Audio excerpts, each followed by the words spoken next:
When I was 14 years old, I lost my stepfather. He was shot and killed at the corner by my house.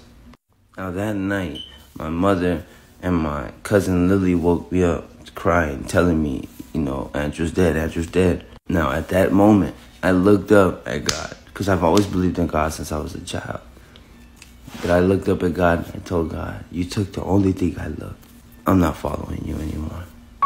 So I went on a deep decline, right?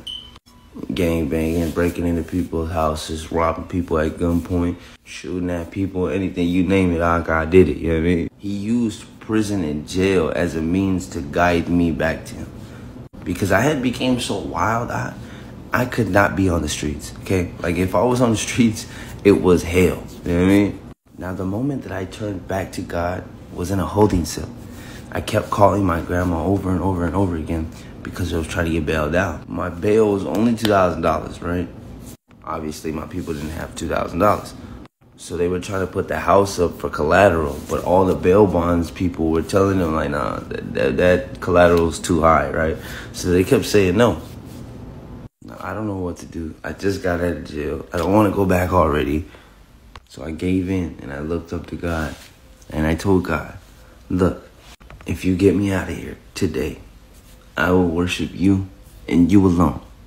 Now, mind you, up until this point, I still have no idea what Islam is. To make a long story short, about 2 years later, I ended up going to adult prison.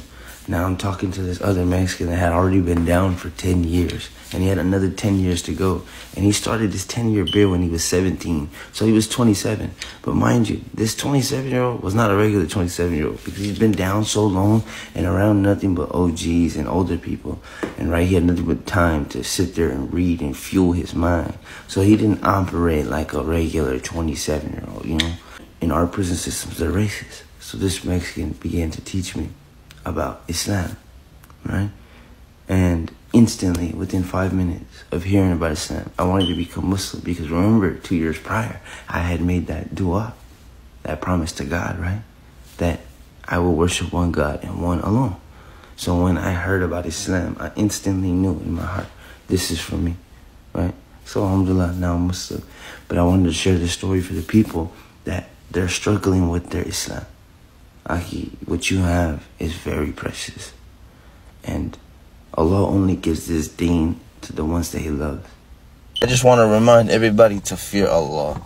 Fear Allah in what you say and what you do. You know what I mean? I'm not perfect. You guys are not perfect. And I'm not trying to appear that I'm perfect. None of that. Obviously, I struggle with everything I struggle with. But, we have to be kind with our words.